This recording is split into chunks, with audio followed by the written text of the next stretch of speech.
Ili uwe wa kwanza kupata habari kutoka JTV, subscribe. Tunakilalamikia ni tozo mpya ya serikali. Tunashukuru Mungu tumefikia mwafaka, japo sio rafiki sana kutokana na jiografia yetu ya Tunduma. Maana maombi yetu ilikuwa ni kwamba hii tozo walioleta mpya ya pakia shusha kwa magari yetu na tunakoenda kuchukua material na kusambaza, mazingira yamekinzana sana na mageti yao walikoweka, sehemu ambako tunatakiwa tulipie ushuru. Sisi ombi letu linabaki pale pale kwenye serikali, turudi kwenye stika, watupatie stika ili tuwe tunalipa mapato yetu kwa mwaka. Hizo tozo zilikuwa sio rafiki kwetu. Tumejaribu kuongea na wenzetu kwamba pengine sisi hivyo vitu tungeviweka kwenye stika, kwa sababu stika tunazo, lakini imeshindikana. Kwa maana hiyo tumekubaliana kwamba ombi letu ni kupata nini? Kupata stika, sio kwa tozo hili. Tuwekewe tozo ambao ni la mwaka, hilo itakuwa rafiki. Lakini hii hapa unaweza kumpa dereva gari akaenda asitoe, na wao wanasisitiza kwamba kuna faini. Hizo faini ndio tunazoziogopa, ila tuko tayari kulipa, lakini sio kwa mfumo huu. Sababu limeshatatuliwa, naona sio changamoto tena. Shida ilikuwa ni elimu. Elimu haikutufikia, kwa sisi sio ng'ombe ambao tungepokea kila malisho. Baada ya kueleweshwa, tumeelewa na tumekubali kulipa hiyo kodi. Kwa hiyo hamna changamoto nyingine tena kati ya wahusika wangu. Tumekubali kuilipa kwa siku kutokana na makubaliano tuliyofikia sisi na mkurugenzi. Kwa hiyo kodi tutailipa kwa ushirikiano mzuri kwa ujenzi wa taifa letu. Sheria ni ya mwaka 2017, ni sheria ya muda mrefu na imekuwa ikitekelezwa, sio kwamba ilikuwa haitekelezwi, ilikuwa ikitekelezwa.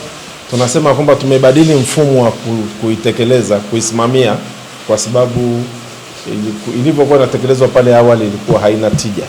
Kwa hiyo tulivyorudisha ikaenda kukusanywa katika vituo vyetu, ndio hapo imeonekana kama ni kero. Lakini kwenye ushirikishwaji na elimu, hii kwanza tumeifanya kama ni sehemu mojawapo ya elimu, kwa sababu tulikutana nao kwa mara ya kwanza, tukawasihi ya kwamba ni vizuri tukakaa mezani tukaweza kuelimishana, kwa sababu wengi wanasema kwamba hawajui hii sheria, hawajui hii tozo, lakini ni tozo ambayo ipo kisheria. Kwa hiyo na umuhimu wa kutoza kwa ushuru huo tumeujadili kwa pamoja.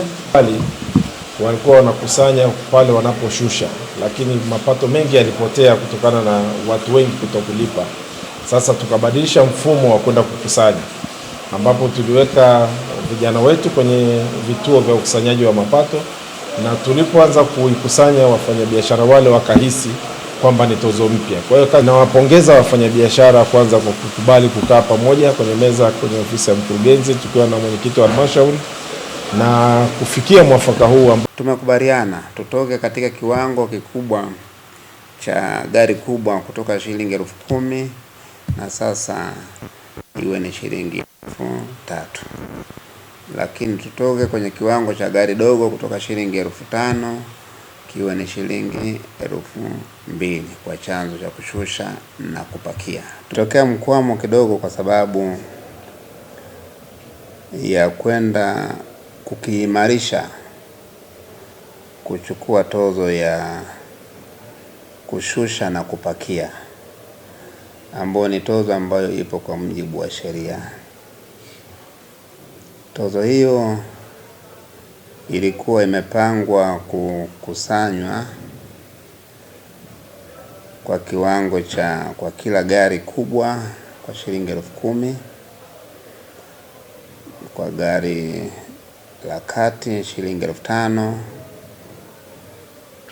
na kama itapita gari yenye matairi matatu kama guta kwa shilingi 2,000.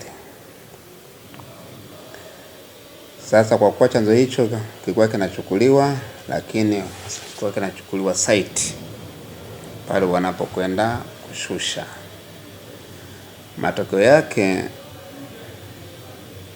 palikuwepo na mkwamo kidogo wa kukusanya mapato hayo kwa tafasiri kwamba watu walipata upenyo wa kuto kukusanya vema mapato hayo.